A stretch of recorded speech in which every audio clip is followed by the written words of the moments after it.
The envelope was heavy with gold trim, but my name was nowhere on the guest list. It lay open on the table, shimmering with embossed lettering and perfumed with a scent too delicate to name. The lace curtains swayed in the soft morning breeze as sunlight filtered through, casting dappled patterns on the hardwood floor. I sat still, staring at the piece of thick ivory cardstock that should have been a moment of pride, a culmination of years spent raising a daughter with every ounce of love I had. Instead, it felt like a slap to the face. Vanessa came in quietly from the kitchen, her hands wrapped around a chipped ceramic mug. She placed it beside me and brushed a hand against my shoulder, but said nothing. She knew. Somehow I could feel it in her silence. "I'm not on it," I said finally, though the words sounded absurd even as they left my mouth. "The guest list. There's no Elaine Whitaker, not even a mom." My throat constricted around that last word. Vanessa crouched next to my chair, her dark eyes heavy with something between pity and fury. "I know," she said softly. "I saw it last week when the RSVP portal opened. I thought maybe it was a mistake." I shook my head. "Chloe doesn't make mistakes. She makes decisions." My fingers ran absently over the envelope's edge. "Do you remember when she was 9 and she wanted to decorate the Christmas tree herself?" I told her I'd help. She said no. She had a color scheme, a 9-year-old. Nothing was random with her, not even then. Vanessa didn't respond, just squeezed my hand. 2 years ago, Chloe called me late at night. I had been working late on a merger, my mind still swimming with financial projections and contract clauses. But when she said, "Mom, I'm engaged," everything else evaporated. I remember the catch in her voice, the youthful excitement I hadn't heard since she got into college. I remember smiling so wide it hurt and telling her I'd pay for her dream wedding, no matter what. I said those exact words. "Your dream wedding. Wherever, however, whatever. You won't need to worry about a single bill." She gasped and said, "Are you sure?" And I laughed. "Chloe, I'm the CFO of a holding firm. This is what I do. Of course I'm sure." That was before everything changed. Before she met Andrew. Before she started dodging my calls and answering with clipped one-word replies. Before I realized my daughter was slipping from me, inch by inch, like sand through my fingers. Now, as I stared at the wedding invitation I paid for, I noticed the RSVP link at the bottom in tiny, gleaming script. Vanessa stood behind me, her breath warming the back of my neck. "Are you sure you want to look?" she asked. I clicked the link with a steady finger. The site was sleek, elegant, minimal, just like Chloe would want. Names appeared in alphabetical order. I scrolled past the A's and B's, down to W nothing. I tried the search bar. Elaine. No match found. Then I saw it, small, almost hidden in a side menu labeled Administrative Notes. My name was there. Elaine Whitaker. Absent per family request. My blood ran cold. "Per family request," I whispered. "That means Chloe? Andrew? His family?" I couldn't tell. But multiple someones had agreed. I had been formally, deliberately excluded. I felt it then. A tightening in my chest. Not quite a panic attack, not quite rage. Something colder. Something heavier. My vision blurred, but I didn't cry. I just kept staring. On the table next to the invitation, a brittle little bundle of petals caught my eye. A dried daisy. It had sat there for so long I had almost stopped noticing it. Chloe gave it to me when she was 7, after her first solo piano recital. "For you, Mommy, because you always clap the loudest." I remembered how she had beamed up at me, and how I had carefully pressed it between the pages of an old cookbook so it would last forever. Now, it was crumbling. Vanessa leaned over and gently picked up the invitation, flipping it to reveal something taped to the back. Another envelope, sealed with a wax insignia. "There's something else you should see," she murmured. Her name was there. Tracy Halpern, Chloe's biological mother, the woman who abandoned her. The screen glowed faintly in the early dusk, casting a pale light across Elaine's face as she stood beneath the jacaranda trees. Purple blossoms crunched softly beneath her shoes. The air smelled faintly of honeysuckle and something metallic, something sharp, like a memory that wouldn't go away. Tracy Halpern. The name pulsed on the screen of her phone like a curse. Elaine hadn't meant to check the wedding website again. She'd already seen enough. Enough to lie awake last night, staring at the lace-shadowed ceiling, wondering if this was still her life. But her fingers had hovered, uncertain, and then clicked. And there it was. Mother of the bride, Tracy Halpern. She felt a chill crawl up her spine despite the warm evening. How long had it been since Tracy disappeared? 20 years? No, Elaine remembered exactly. Chloe had just turned 4, still calling her Mama Laney in that shy, breathless way. Tracy had vanished like vapor, leaving nothing behind but a yellow sippy cup and a lopsided birthday card. Elaine remembered the hours Chloe cried herself to sleep. The cold sweats from separation anxiety. The tiny voice begging, "Please don't leave like Mommy did." And Elaine hadn't, not once.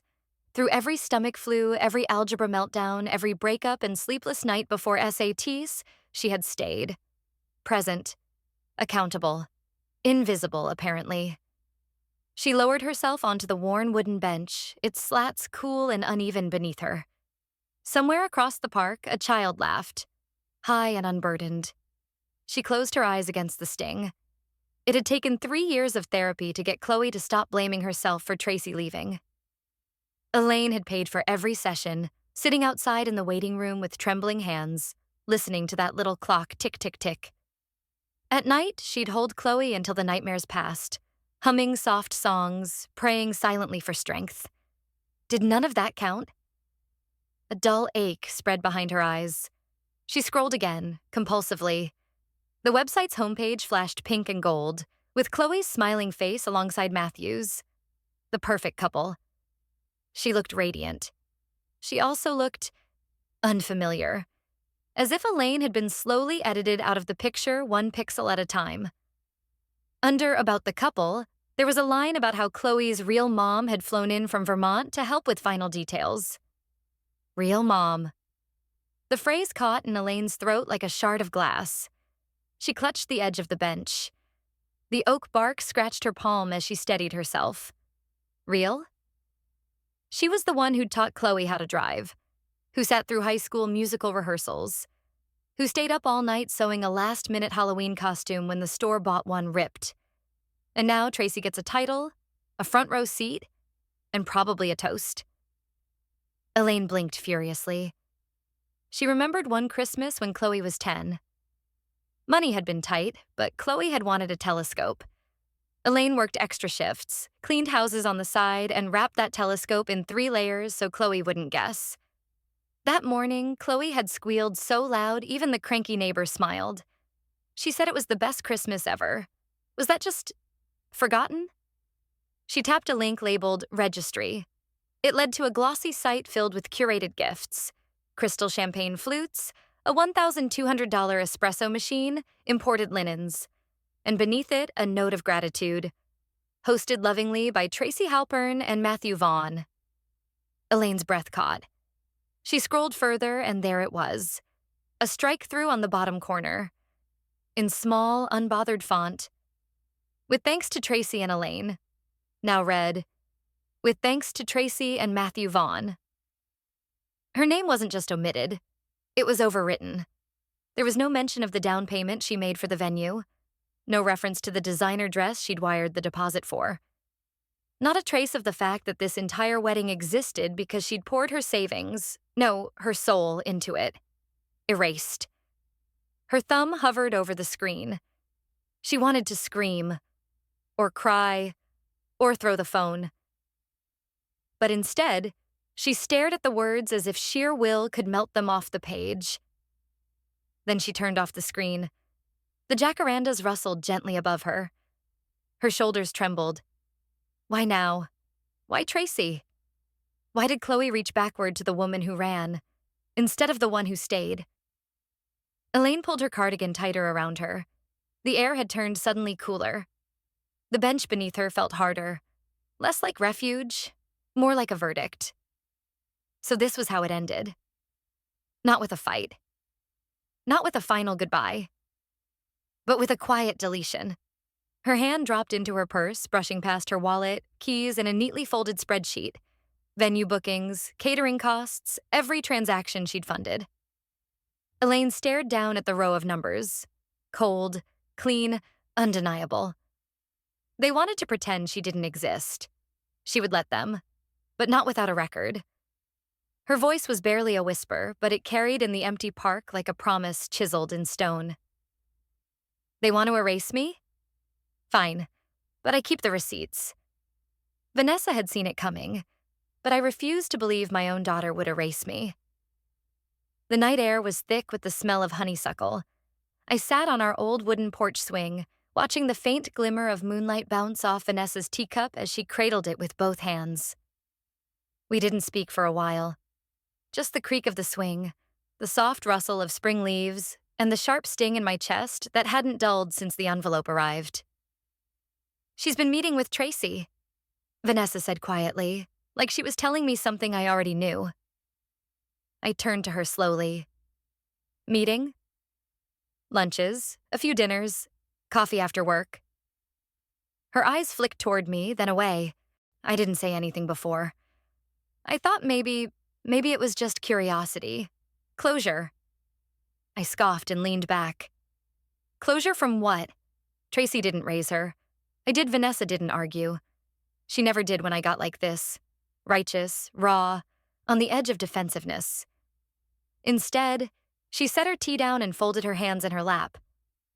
"I started noticing you weren't on the email threads," she said. "The ones for floral arrangements, catering, music." "I thought it was a glitch," I said, my voice flat. "Or that Chloe was just busy." "She was busy." Vanessa's tone held no bitterness, only truth. But not too busy to call Tracy her mother in front of the vendors. My mouth went dry. I could almost see the scene in my mind. Chloe, flashing that rehearsed smile, introducing Tracy as the woman who would give her away, who would help her pick out the final cake sample. "She cried for months after Tracy left," I said, barely above a whisper. "Remember that? 4 years old and she wouldn't go to sleep unless I sat by her bed. I stayed through every fever, every heartbreak, every stupid school play." "I remember," Vanessa said softly. "I remember it all." I gripped the edge of the swing until my knuckles ached. Why would she do this? Why now? Vanessa sighed. Because maybe she needed a villain more than a mother. That silenced me. The idea lodged itself under my skin like a splinter. "She's always had that streak," Vanessa continued. "Whenever something didn't go her way, she found someone to blame. Usually you. She was just a teenager. She's 28. I looked at her, really looked at her, and saw not just concern, but weariness. Vanessa had carried this quiet knowing for longer than I wanted to admit. "She told me once," Vanessa said slowly, "that you always made her feel like she owed you something. That she could never repay you for everything you gave." I stared at her. And I didn't ask for anything back. Not once. "No," Vanessa agreed. "But guilt doesn't need an invoice." I closed my eyes. The swing creaked again beneath us. Maybe I was trying to be her savior, when she just wanted someone to blame. Vanessa didn't say anything for a moment. Then she leaned forward, her voice low and steady. "You know, you still have the power to say no." The moment I called the venue and canceled my $30,000 payment, I knew the storm was coming. The silence on the other end of the phone was brief but sharp, like the held breath before a scream. "Ms. Whitaker," the woman from Monarch Gardens said, her voice tightening, "are you absolutely sure?" "I am," I said, steady and calm. "The check hasn't been cashed, and the invoice was in my name. The event will need to be rescheduled or paid in full by another party." There was a beat, Then another. She clicked her keyboard, likely pulling up the file. You understand this will cancel the May 27th booking? Yes. The click of the call ending felt like the first stone dropped into a still lake. I stared at the blank screen on my laptop, the cursor blinking like an accusation. A wedding is not just about the people there. It's about the people who built you. I'd told Chloe that when she was 16 and had just come back from a retreat on self-empowerment, full of dreams and defiance. She'd scoffed then. I should have known the seeds of her rewriting her story were already planted. My office, lined with books, degrees, and framed memories, suddenly felt too small. The old dried flower Chloe once gave me, the one that had sat pressed between two panes of glass, lay shattered beside the invitation. I hadn't had the heart to clean it up. Maybe I wanted the mess. The phone rang less than an hour later. I didn't need to look at the screen to know it was Chloe. I could feel her fury before her voice exploded through the speaker. Are you out of your mind? I didn't respond right away. You canceled the venue? Do you even understand what you've done? I did what I had to, I said evenly. You excluded me from the wedding. From the guest list, from the planning, from your life. I have no place there. Why should my money? You're ruining everything. You already did. There was a silence on her end, then a sharp, disgusted breath. Unbelievable. You always have to make it about you. You think this is going to make me change my mind? No, I said. I think you already made yours. She hung up without another word. I sat there for a long moment, hands still on the phone. The house creaked around me. Outside, birds sang like nothing had changed. By noon, I was on the line with my lawyer. Draft a formal statement, I told him. Make it clear I'm withdrawing my financial support due to breach of verbal agreement and emotional exclusion. If they push it, I want to be ready. He agreed without asking for details. Maybe he'd seen enough family implosions to read between the lines. The email came a few hours later. A terse, 2-paragraph letter from a firm I didn't recognize. Chloe had retained counsel. The subject line said, Notice of emotional damages and financial harm. My hands trembled as I opened it. They were accusing me of causing undue emotional stress by withdrawing support so late in the process, thereby inflicting harm on the couple and compromising their event. It was thin, legally, but it stung. My daughter was threatening to sue me. Over a venue, over money, over finally saying no. I printed the letter, folded it once, and placed it under the shattered glass frame where the flower used to be. Vanessa's voice came from the hallway, soft but urgent. Elaine. I turned to see her standing by the open door, expression unreadable. There's someone outside, she said, brushing the curtain back. And she says she's your niece.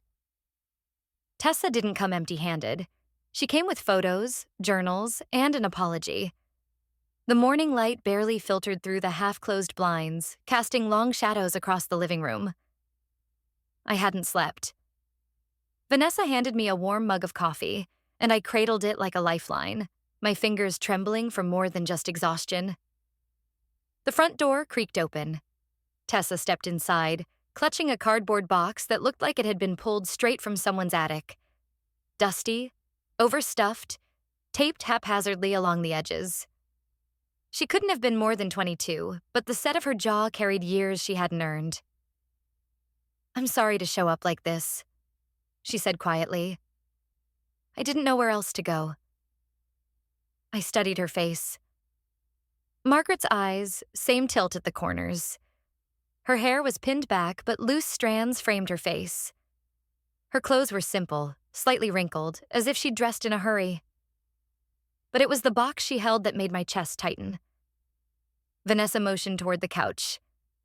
Please sit. Tessa did. She placed the box on the coffee table gently, like it was something fragile. Sacred, even. I was part of the wedding planning, she began, glancing up at me. Until I wasn't. I raised an eyebrow. I questioned Chloe. I asked her why your name wasn't on the list. Why Tracy was listed as the mother of the bride. She said I was bringing negativity. A week later, she stopped replying to my messages. I showed up at one of the fittings and, well, I wasn't welcome. The bitterness in her voice was fresh, raw, not performative, real. I took a sip of coffee, keeping my voice level. So you came here with my mom's journals, she said, and these. She opened the box to reveal a stack of old photo albums, envelopes, and leather-bound notebooks, corners curled with age. I leaned forward instinctively. She kept records, Tessa continued, of everything. Therapy notes, letters from Chloe when she was younger, things I didn't even know she had until I found them last week while cleaning out her old storage unit. I wasn't sure I should read them, but then I saw your name. She pulled out a slim notebook and handed it to me. The handwriting was unmistakably Margaret's. Neat, slanted, always written in blue ink. I opened it slowly, my breath catching as I scanned the first few lines. Session with Chloe, age 10. Expressed recurring dreams of being left behind. Said she felt invisible. Like I'm not real unless someone needs me. I swallowed. Vanessa moved closer, peering over my shoulder. Tessa pulled out a second journal. There's more. Chloe wrote to my mom even after they stopped seeing each other. Letters she never sent. In this one, she talks about you. She handed me a folded piece of lined paper. I opened it. Dear Aunt Margaret, sometimes I think I'm broken. Like there's something wrong with me for having two moms and still feeling like I don't belong to either. Elaine is kind and strong and always there, but she looks at me like I'm a project. Like if she fixes me enough, I'll stop remembering the other one. My throat closed. Tessa reached for another envelope, then paused. There's something else. A conversation Chloe had with my mom, maybe 5 years ago. She was 23. She was scared. She told Margaret, "What if I become like my real mom?" Vanessa sat back slowly, lips parted. She wasn't talking about you, Tessa clarified. She meant Tracy. I pressed the paper to my chest. My heartbeat thudded beneath it, loud and irregular. She felt like she was split in two, Tessa said. She couldn't understand why Tracy left, but part of her wanted to believe she still had something of value in her. When she started reconnecting, I think it wasn't because she forgave her. I think she wanted to see if she could find the part of herself she thought she'd lost. I looked down at the journals, the photos. One of them showed Chloe at age 7, missing teeth, beaming as I crouched beside her in the garden. She was holding a lopsided sunflower she'd grown herself. I remembered that day. I remembered every second. Elaine quietly says, then maybe she didn't erase me out of hate, but out of fear. Money leaves a trail. I just never expected it to lead to my ex-husband. The parking lot outside Monarch Gardens looked emptier than usual, the spring sun glinting off the rows of tinted windows. I parked near the side entrance, away from the cameras. Vanessa had offered to come, but I needed this one alone. Clean. Surgical. The front desk was quiet, manned by a young assistant in a soft pink blouse who gave me a tired smile. Can I help you? I returned the smile with just enough warmth. I had a quick question about the payment status for the Von Halpern wedding. I'm a former contributor, and I just want to confirm a few vendor details for tax records. She hesitated. You'll need to speak with Ms. Clark Perfect. After a few minutes, Ms. Clark emerged. A thin woman in her 40s with meticulously styled curls and a clipboard that seemed permanently attached to her hand. Ms. Whitaker, is it? She said, leading me to a side office. I remember you from the booking. I nodded, trying to maintain neutrality. I'm following up on the payment breakdown, I said, keeping my tone light. I had withdrawn my sponsorship a few days ago, and I just want to be sure that's reflected properly. No confusion on our end, legally. She tapped on her tablet. Yes, we processed that cancellation. You were listed as the primary contact initially, but the balance was covered shortly after you pulled out. My breath caught. By whom? She glanced at me, then back at the screen. The system only shows initials, M. Vaughn. I assumed it was a relative. I blinked. My tongue was suddenly dry. Could you check the full name for my records? She hesitated. One moment. While she tapped and swiped, I gripped the armrests of the chair. My knuckles went white. Ms. Clark turned the screen toward me. There it was, clear as day. Matthew Vaughn. I could have laughed if the nausea didn't hit so fast. He hadn't spoken to Chloe in years. At least, that's what she'd told me. The last time I'd heard his name cross her lips, she was 17 and in tears, asking why he'd chosen another woman over her. But now, he was the one paying for her wedding? Ms. Clark looked concerned. Is something wrong? I forced a breath. Number just unexpected. She offered a sympathetic smile and reached into a drawer. We scanned the check for backup. I can print a copy if it helps with documentation. I nodded stiffly. She handed me a thin slip of paper. It was a scanned image. Nothing special, except for the signature at the bottom. That arrogant, slanted script I'd once stared at across custody documents. Matthew Vaughn. Vanessa's voice echoed in my head. You still have the power to say no. I folded the slip slowly, tucking it into my purse. My phone buzzed just as I stepped outside. Vanessa. Everything okay? She asked. No, I murmured. But I found something. There was a pause. Elaine? It's him, I whispered. He paid for it. He's backing this whole thing. Vanessa didn't speak right away. Then, cautiously, you think Chloe asked him to? I don't know, I said. But this doesn't feel like her. The sun had climbed higher, but I felt cold. The pieces were moving behind the curtain, and I had no idea how long they'd been dancing without me. Matthew always loved grand gestures, always believed money could rewrite any past mistake. This wedding, it wasn't Chloe's act of healing. It was his attempt at rebranding. I reached my car, hand trembling on the handle. My reflection in the window looked older than I remembered. Harder. So this was never Chloe's idea.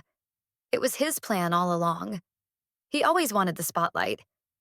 Now he's using my daughter to steal it from me.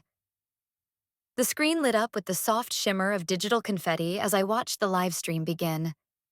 Chloe's face came into view, glowing under the patio lights strung delicately behind her. The bridal brunch was set at a vineyard just outside the city. Lavender tablecloths, rose gold accents, curated perfection. The kind of event I would have planned once. She laughed easily, wine glass in hand, as a round of applause followed her onto a makeshift stage. I didn't recognize the venue, but I knew that dress. I'd bought it with her in mind last spring. Something soft and ethereal for the rehearsal dinner she said she wanted. And now she wore it like a crown, draped in praise that wasn't meant for me. Vanessa sat beside me on the couch, silent, hands folded tight in her lap. The guests in the video whooped as Chloe tapped her glass. Everyone, thank you so much for being here. This day means the world to me. And it wouldn't have been possible without my mom and dad. My heart sank, not a flicker of hesitation in her voice. Across the frame, Tracy beamed, hand over her heart. Matthew stood beside her, smug in his tailored blazer, nodding like he'd just accepted an award. They looked so composed, so ready for their redemption arc. Chloe lifted her glass. To healing old wounds and building something stronger. Vanessa reached for the remote, but I stopped her. Let it play, I said, my voice barely above a whisper. Tracy leaned into the microphone, her voice sweet with performative forgiveness. We've had our bumps, but what matters is love. Forgiveness. I couldn't be more proud of the woman Chloe's become. There were murmurs of agreement from the crowd. Then came the comments, dozens of them scrolling along the bottom of the screen, some from old family acquaintances, others from strangers. So beautiful. Glad she ditched the bitter stepmom. This is what real family looks like. My jaw clenched. Vanessa's voice cut through gently. They're rewriting the story. They're erasing me. We watched in silence as Chloe posed for a group photo with Matthew and Tracy flanking her, their hands joined above hers like a coronation. Then Matthew stepped up to the microphone. You know, it's never too late to correct old mistakes. I may not have been there for everything, but I'm here now. And that's what counts. Applause. My hands trembled around my phone. The audacity. The script they'd written, casting themselves as the scarred but redeemed parents. And me as the cold outsider who couldn't let go. I thought about the years. The scraped knees. The science fair volcano. The midnight sobs after Chloe's first breakup. I had walked beside her through every inch of grief that Tracy had left in her wake. And now that same woman stood center stage, haloed in second chances she never earned. Vanessa broke the silence. You always said love wasn't a performance. No, I said. It's not. I opened my text messages, scrolled until I saw Chloe's name. I hadn't texted her since the fight, since the call where she said I'd made everything about me. My thumbs hovered for a moment. Then I typed. You've chosen your side. I'm choosing mine. I hit send, set the phone down slowly. Outside, the wind rattled the wind chimes, their song brittle and aimless in the early dusk. You want war? I've played nice for 26 years. Let's rewrite history. With receipts. I slid the heavy accordion folder across Marla Benton's glass-top desk and watched her eyebrows rise. She didn't say a word at first, just opened the flap with a crisp flick and began leafing through each sheet like she was flipping cards in a poker game she intended to win. Custody modifications, she murmured. Private school tuition, therapy sessions, vacations, medical bills. And what's this? She lifted a receipt printed in fading ink. A $2,000 check to Camp Eagle Ridge. That summer, Chloe had night terrors. She didn't want to go anywhere, but her school therapist recommended a wilderness retreat with a trauma component. It was the only one I could find on short notice. Marla leaned back. And you paid for it? Of course I did. I paid for all of it. She looked at me through narrowed eyes.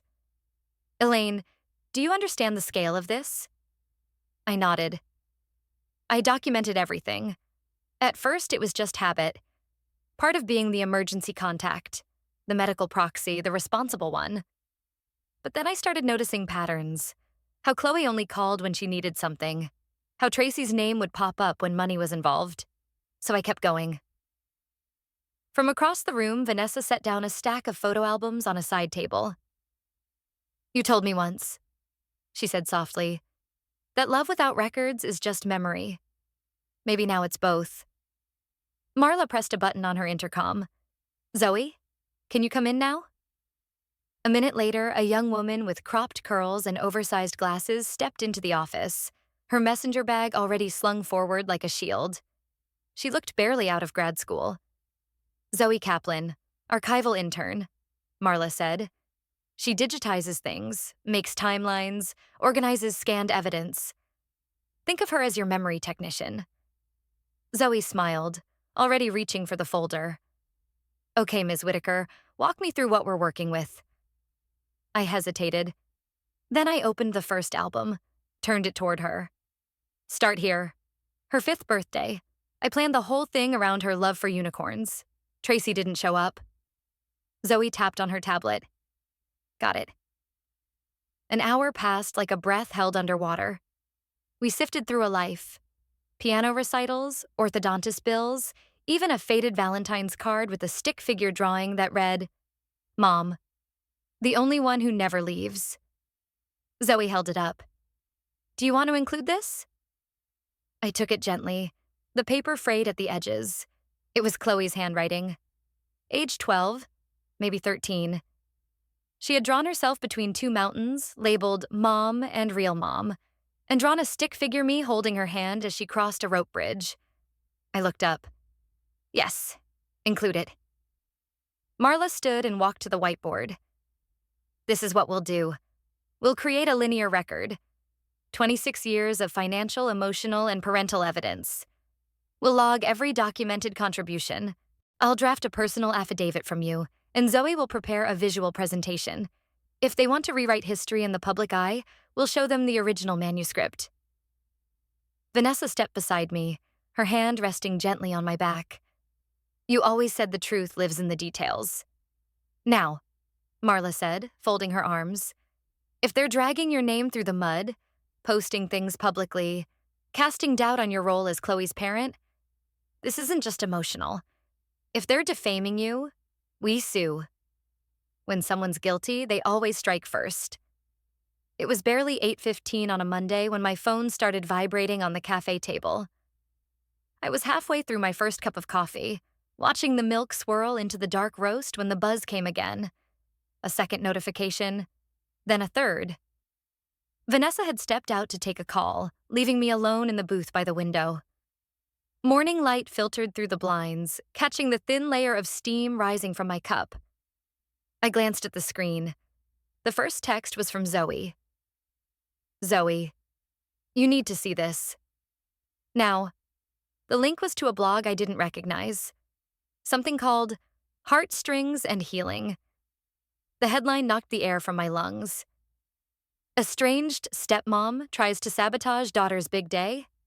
I tapped it open. There it was. My name, Elaine Whitaker. They didn't even bother with pseudonyms. Paragraph after paragraph painted me as bitter, manipulative, controlling. They claimed I had isolated Chloe from her birth mother out of jealousy, even accused me of weaponizing finances to cling to relevance. Beneath the article were screenshots of alleged text messages, conversations supposedly between Chloe and me. Except I'd never typed those words. The messages made me sound unhinged, obsessive. There was one line that stuck like a shard of glass. "If I can't walk you down the aisle, I'll make sure no one does." I stared at it, bile rising. I had never said that. Never even imagined saying it. The formatting was familiar, identical to Chloe's actual threads from years ago. But these were fabricated. The phone rang. "Chloe." I let it ring once, twice, then picked up. Her voice came sharp and high, vibrating with fury. "You couldn't just leave it alone, could you?" I swallowed hard. "Chloe, you had to make it about you. Always about you. You pulled your funding, you're spreading lies, and now reporters are emailing Matthew." I didn't speak. She kept going. "This was supposed to be my moment, and you've turned it into a circus. Are you happy now?"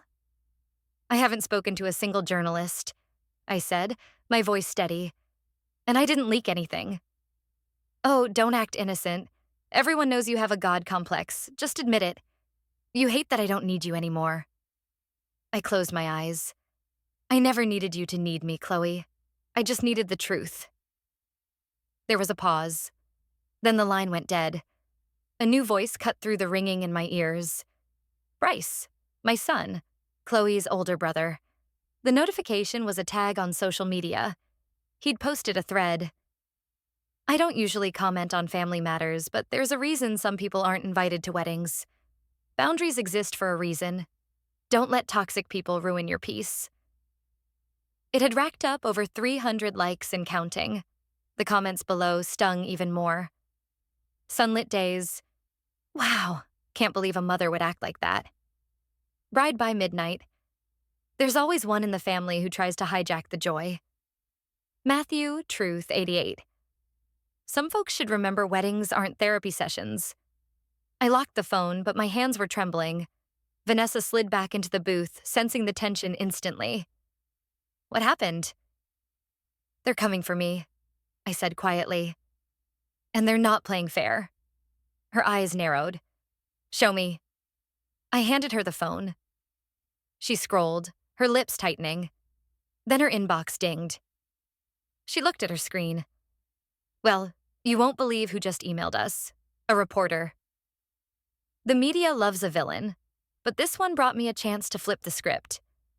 Jen Ortega didn't look like the kind of reporter you imagined breaking open a scandal. No messy bun, no frantic scribbling. She dressed like someone headed to court as a witness. Neat blazer, navy slacks, and shoes that didn't announce themselves. But her eyes? Those said everything. Sharp, surgical, waiting for the weak spot to expose itself. We met at a cafe tucked behind a bookstore on 5th, one of those places with chalkboard menus and no Wi-Fi. Vanessa had offered to come, but I needed to do this alone. Jen was already there when I arrived, sitting in the corner, a half-empty espresso and a worn leather folder in front of her. She stood, extended her hand. Firm grip, no nonsense. "Thanks for agreeing to meet," she said. "I'm not here to give a quote," I replied, sliding into the seat across from her. She smiled. "Fair enough, then I'll do the talking." She opened the folder. Inside were pages and photographs, some highlighted, others tabbed with small sticky notes. She slid one paper toward me. "Matthew Vaughn is currently under investigation by the IRS. Offshore holdings, shell corporations, typical stuff. But it's been heating up the last 6 months." My pulse skipped. "That has nothing to do with me." "Maybe, but you're funding the wedding he's suddenly paying for. That's leverage." I said nothing. She flipped another page. "Tracy Halpern. Real name, Tracy Halpern Moore. Claimed a degree from Texas Women's University. Never graduated. Used the fake degree to get a job at a private firm. Embezzled $23,000. Charges sealed in a pretrial deal." I blinked. "She told Chloe she was a youth counselor." Jen nodded. "Which technically she was. Just not legally." My hands were clenched under the table. Every word dropped like a pebble in my gut, rippling outward. "Why are you showing me this?" "Because I think you're not the villain. But if you stay silent, they get to write the narrative." "I'm not interested in revenge." She leaned in. "Then let's call it accountability." I looked away. Through the cafe window, a man walked by holding a toddler's hand. The child skipped over the cracks in the sidewalk. My stomach twisted. Jen reached into the folder and pulled out a photo. "This one," she said, "might hurt." It was glossy, taken from a distance. Tracy and Matthew, arms wrapped around each other, laughing under a canopy at the Del Sol Spa and Retreat. Date stamped at the bottom, June 14th, 2018. I felt the blood drain from my face. "That was the week I maxed out my emergency fund to pay for Chloe's surgery," I said quietly. Jen didn't answer. She didn't have to. "She'd torn a ligament," I continued, the memory flashing sharp. "I took a loan to cover what insurance didn't. Tracy didn't show up. Matthew never called. And this..." I tapped the photo. "This is where they were?" Jen nodded. "I've been sitting on this for years. But you? You have the motive, the voice, the receipts." She sat back, letting the silence stretch between us. Then, "You don't have to go on record. I'll cite anonymous sources. I just need access. Timeline, documents, maybe even a testimony." I looked at the folder again. At the photo. At the truth I had buried in favor of peace. Vanessa's words echoed from days ago. You still have the power to say no. But no longer meant silence.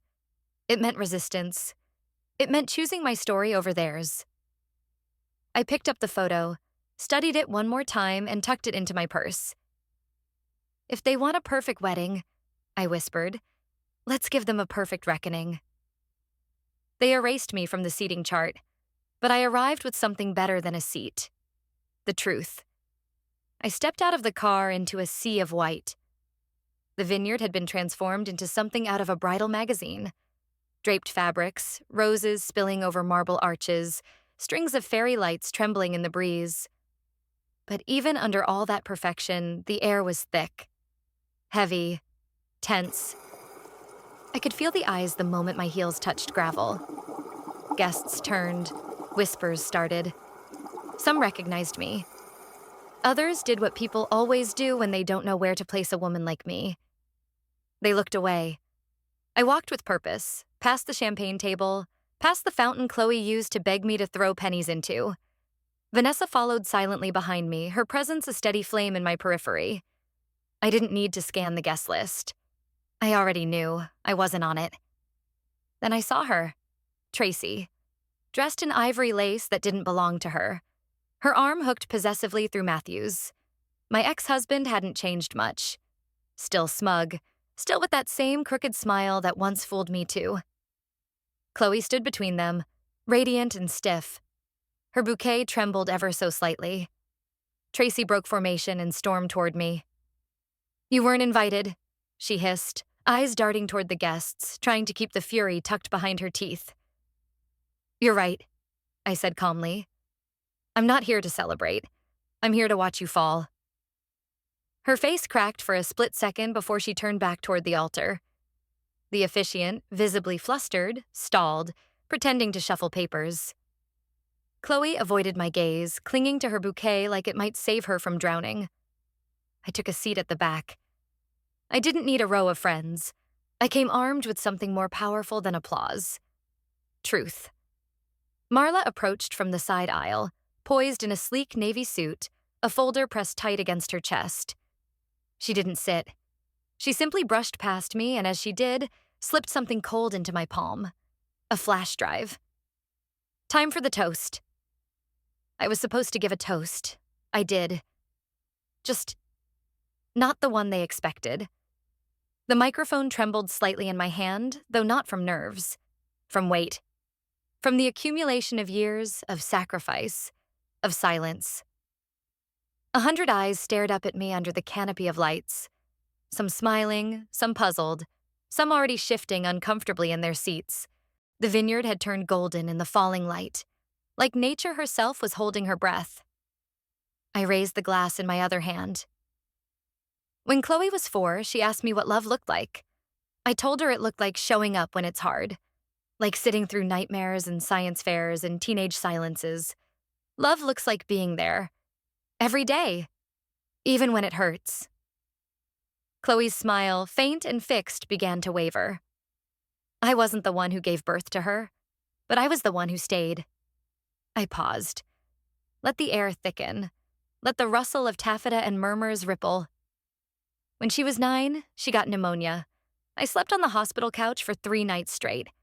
The hospital billed me $8,247. I paid it gladly.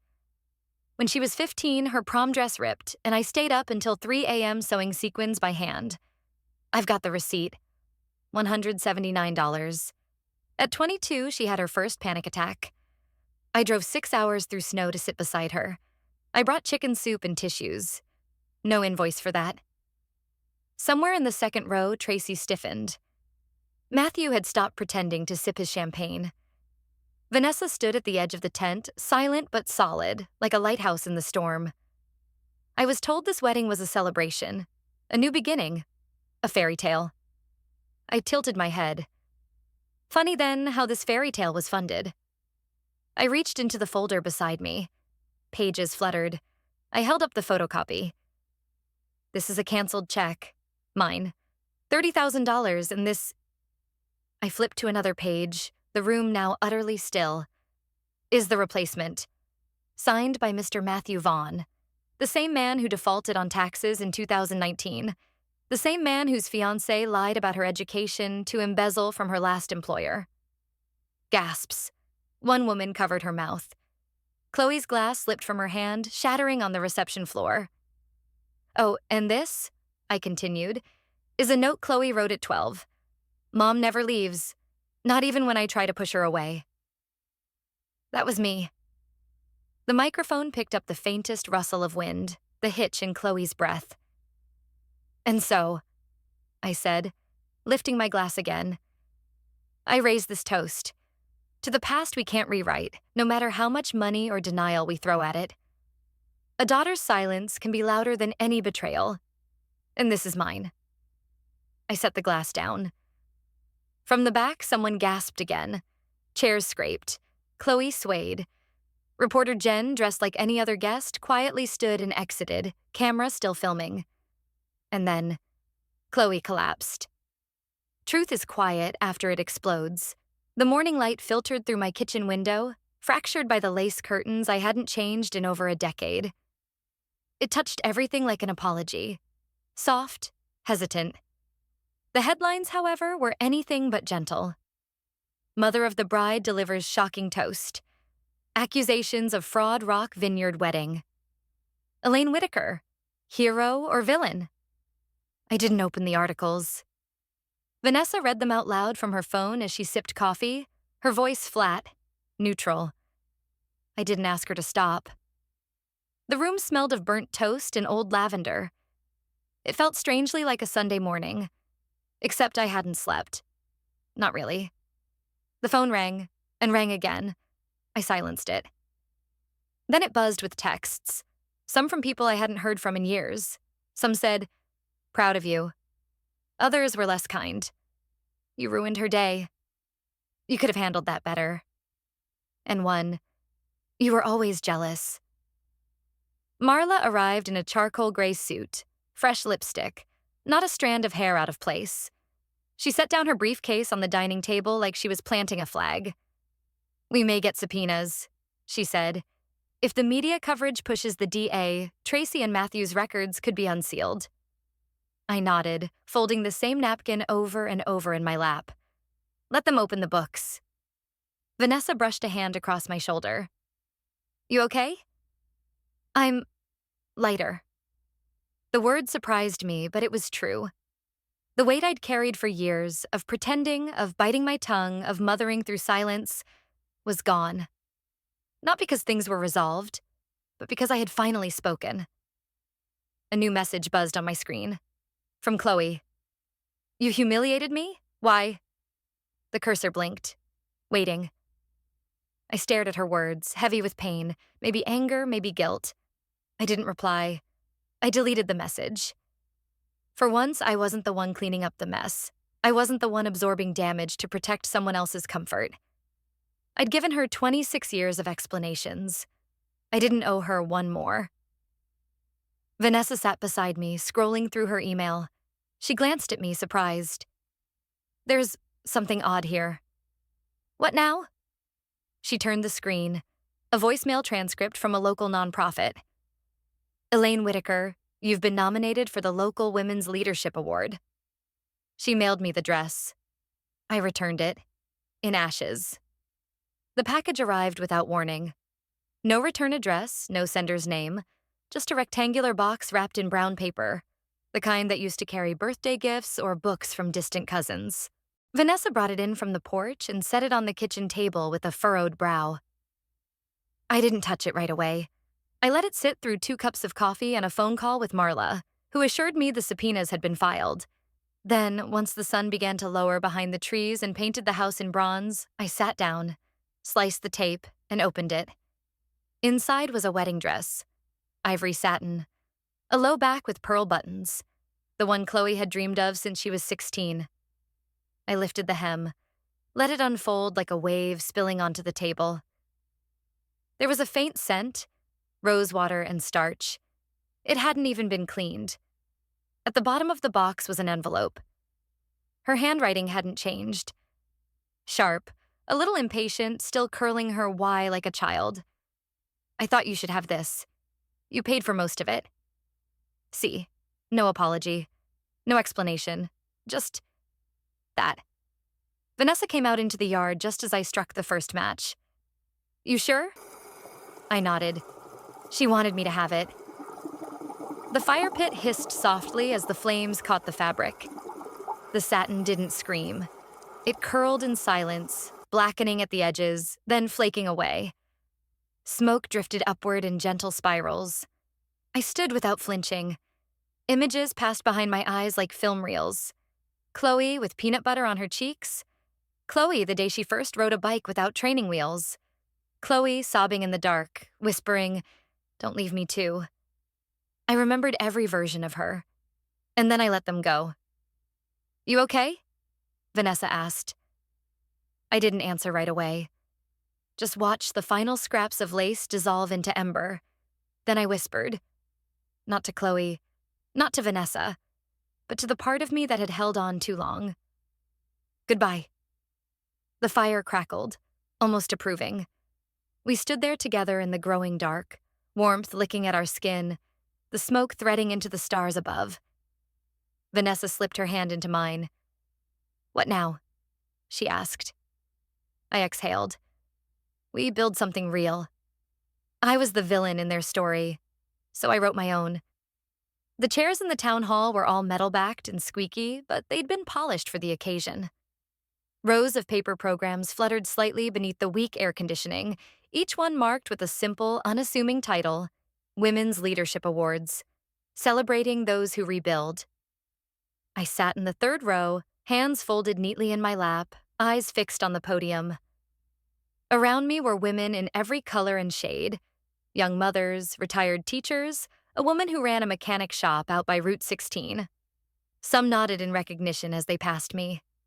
A few offered polite smiles. I returned each one. When they called my name, I stood to a soft ripple of applause. Not explosive, but respectful. On the walk up, I passed the front row where reporter Jen sat with her press badge clipped discreetly to her jacket. Her eyes met mine, unreadable, but steady. She knew what I had done. She knew what it had cost. I stepped to the podium. The microphone squealed once, then settled. "My name is Elaine Whitaker," I began. My voice was even, clear. And for many years, I let other people tell my story for me. I gave them the pen. I gave them the paper. I even smiled as they erased me. A pause. But erasure doesn't mean extinction, and betrayal doesn't mean the end. I let that hang for a moment, scanning the crowd. I'm here today not because I fought back, but because I chose to rebuild. Not from rage. From clarity behind me, a modest screen lit up with a single sentence.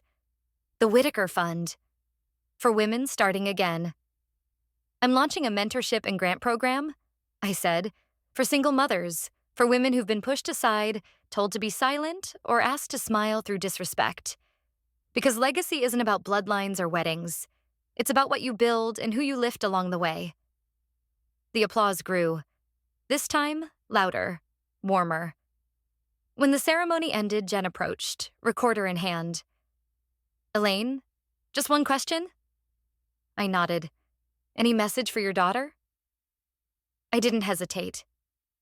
"No," I said. This chapter wasn't about her. It was about me.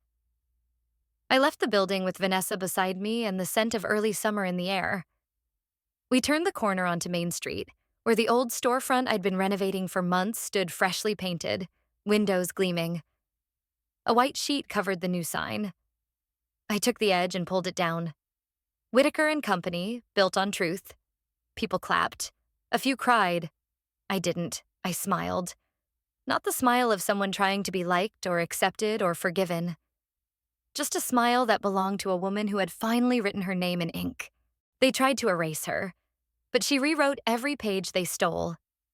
From the ashes of exclusion and betrayal, Elaine rose not with vengeance, but with receipts, truth, and dignity. Like the final chord of a long-forgotten melody, justice may arrive late. But once it's heard, it resonates through every silence.